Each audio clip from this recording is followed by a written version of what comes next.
I thought I'd just quickly show you my new washing machine in action.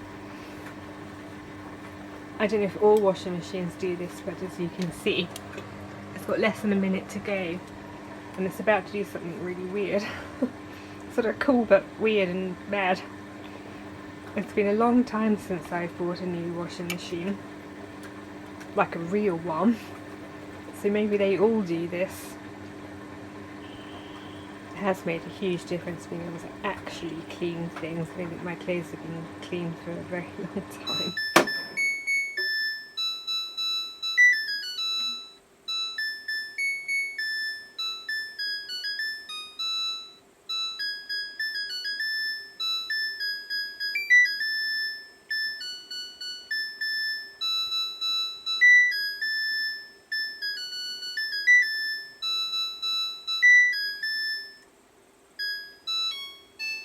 Will tells me that's Schubert. I haven't verified it, but there we go. Here we go again.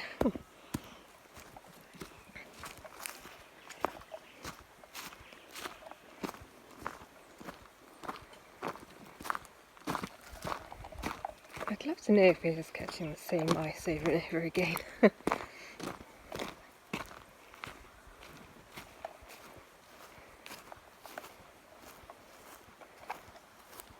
If you've ever seen footage of Australian mouse plagues, I'm just glad that that's not what's going on here.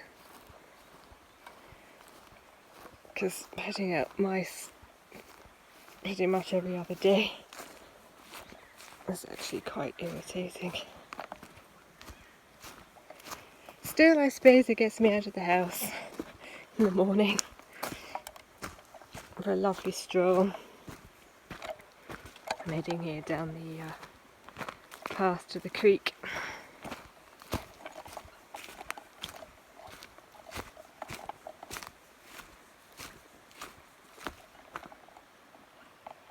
Oh, isn't it cute? Don't worry, Mousy, you'll be free soon. Your lovely new home with the riverside frontage. Excellent amenities. Chilly one this morning. Lovely. Autumn is here at last. Right. Here you go, Mousy. Time to set you free. I got so carried away with putting out the mouse, I forgot to say good morning. So, good morning, welcome to Sunday. I started my outdoor tasks this morning the same way I always do on a Sunday, which is to give my vegetables, plants, herbs and my citrus a feed, a water and a feed. Didn't film that. Maybe I will film that one day. I actually realise I haven't filmed that yet. Anyway. Task one done, and now my main task is processing firewood. Basically, lawn mowing duties are winding up. Couldn't say for certain that I won't have to mow the house lawn again, but if I can get away with not, I will. So when that task falls by the wayside, that's also an indicator that it's time to start with the firewood in earnest. And what I'm doing now is, since I've got my electric chainsaw, I'm beginning the process of thinning out the dead wood in the woods behind the house. So let's head up there now and I'll show you what I've been up to.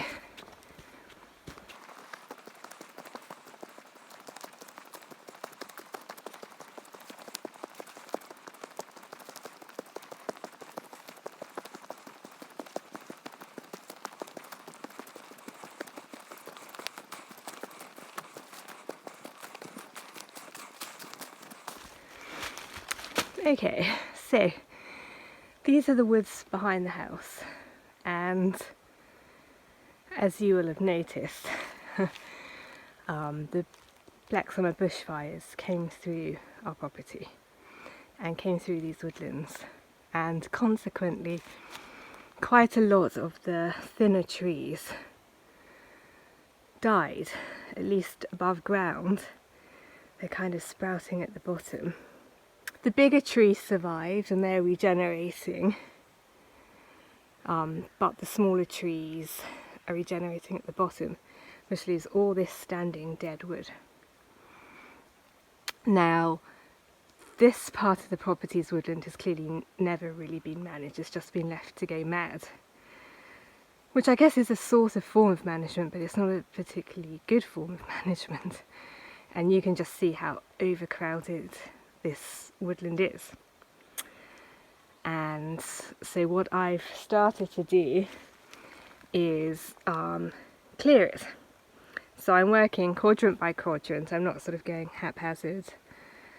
And what I'm left with then is bigger gaps between the trees to allow more of these. Like very occasionally up here you'll see a bigger, more branching tree, which is obviously an older tree, probably one of the progenitors of these little trees, which basically, because of the lack of space, just grow up and then have some leaves at the top.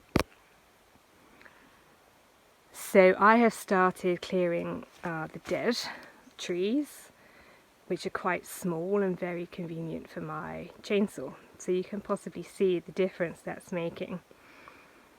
It's going to be a very slow process, but that's okay. I quite like doing things slowly and really getting to know the property intimately, but you can see like that's way more overcrowded. So what I'm doing this morning is a continuation of this work. I like to have sort of routines and systems in place. So currently this is my Sunday task, and I'll see how I go in terms of if that's rate of creating this firewood, which is what we're doing with this, is enough to keep us in firewood over winter. If not, I'll up it to 2 days a week. But yes, I'm going to crack on with Operation Thin the Woods / generate firewood / regenerate the forest. Okay, sometime later, and this is what I have achieved. My methodology is basically I've got a 36 volt Ryobi chainsaw for which I have 2 batteries. And so what I do is come up with both of the batteries and thin the trees until the batteries are both empty. And this is what I've generated this morning.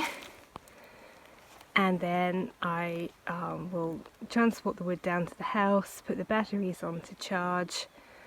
By the time I've done that, it'll be time for lunch.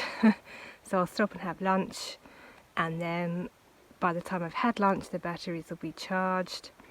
So then I can process this into burnable lengths, and then when I've done that, the batteries will probably be empty again, and then I'll charge them again, and then that's that done for the day. As you can see, it's quite a lot of wood, and my hope is that so long as the amount of wood I generate on a Sunday is more than we burn throughout the week, we'll always be in credit, and so we'll have some to spare, which means that I should only need to do this 1 day a week. And if that proves to not be the case, especially as we hit deeper winter, as I say, I'll just up it to twice a week.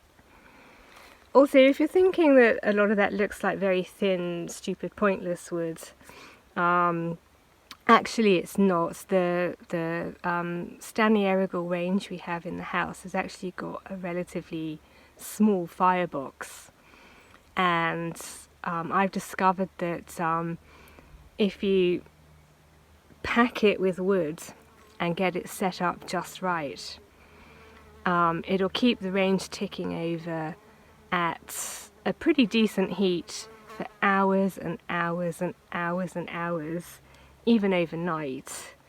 So even wood like this sort of size is still very, very useful wood and will provide a lot of heat for quite a long time. Also, because I don't like to waste things, the very, very tops of the trees where it had gone very small, I've set aside here, and I'll transport that down the hill at some point as a second kindling. And the very, very, very tops of the trees that were very, very twiggy and branchy, I've piled here. I don't need that. I can garner first kindling just by going out of the house and picking sticks up off the floor. So this will be the basis of another bonfire, or a component of another bonfire, which I will have to manually drag down the hill. Unfortunately, although I would do it, I can't get the barina up here, not because of the terrain, just because the paths are too narrow. So now, me and my trusty wheelbarrow are going to have to shunt this down the hill. I estimate probably I'll do it in about 6 trips. I'll see you later.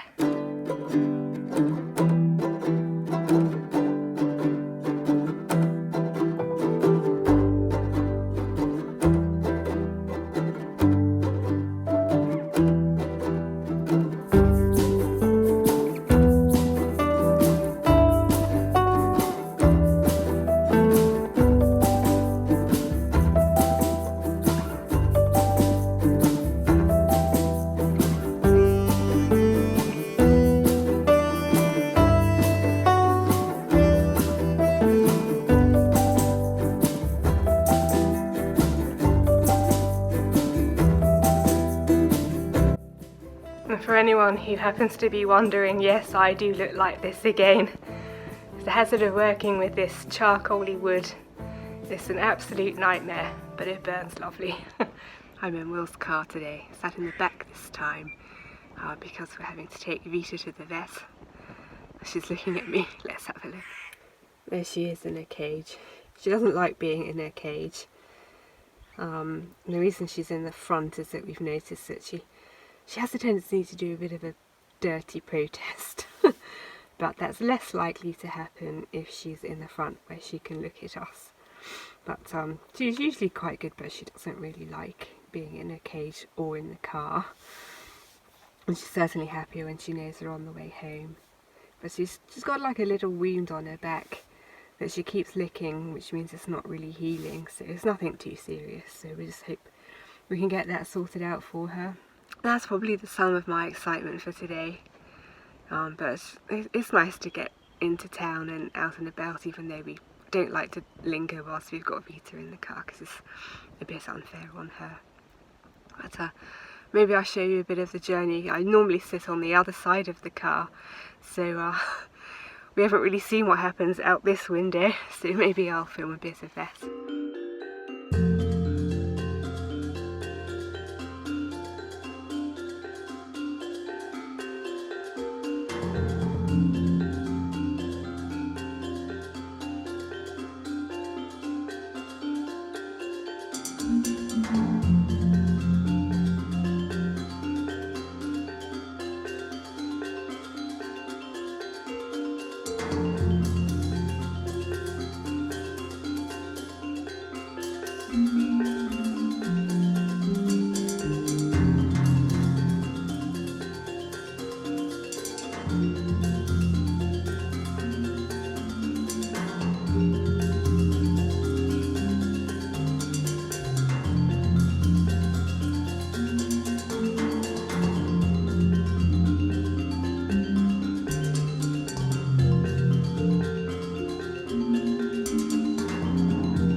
We've made our first pit stop, so I don't know how well you can see me. It's quite a bright day today.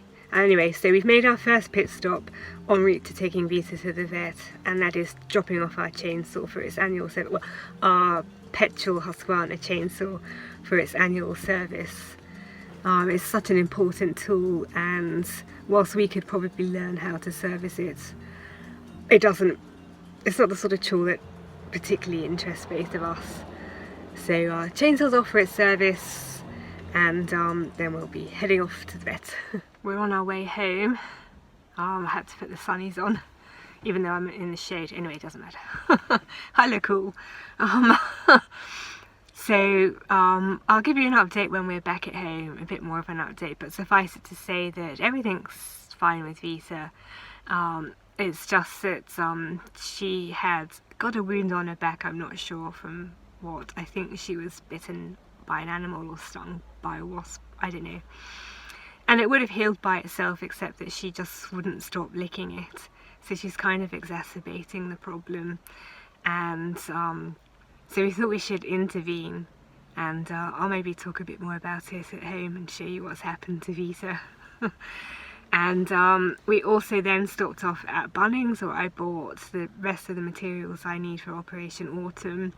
So essentially just some more manure and fertiliser, which means that I'm now in a position to crack on with the work I was planning on doing on the lawn in terms of rotavating, levelling and putting down more seed.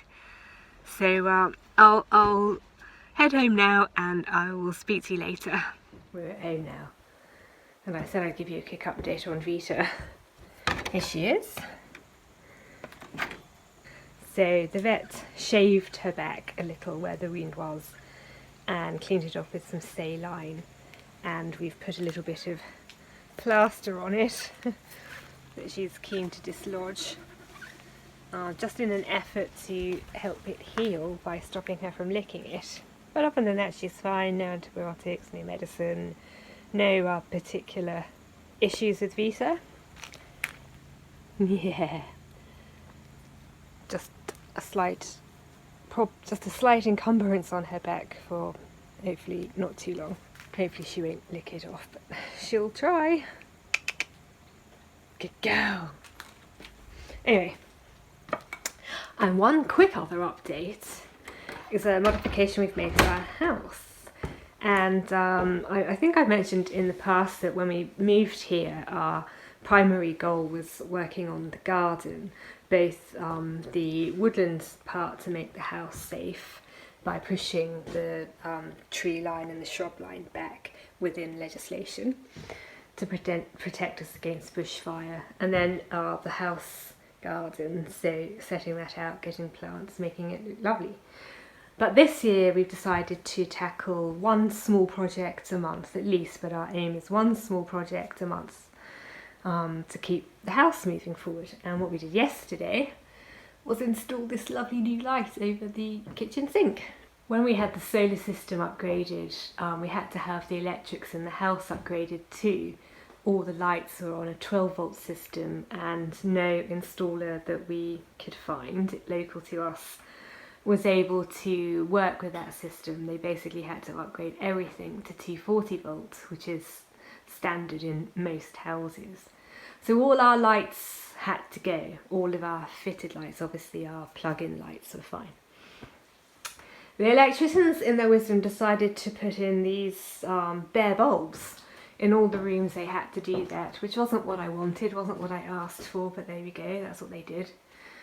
And that included, you might have seen in other videos, a bulb just sticking out of the wall, which was really freaking ugly.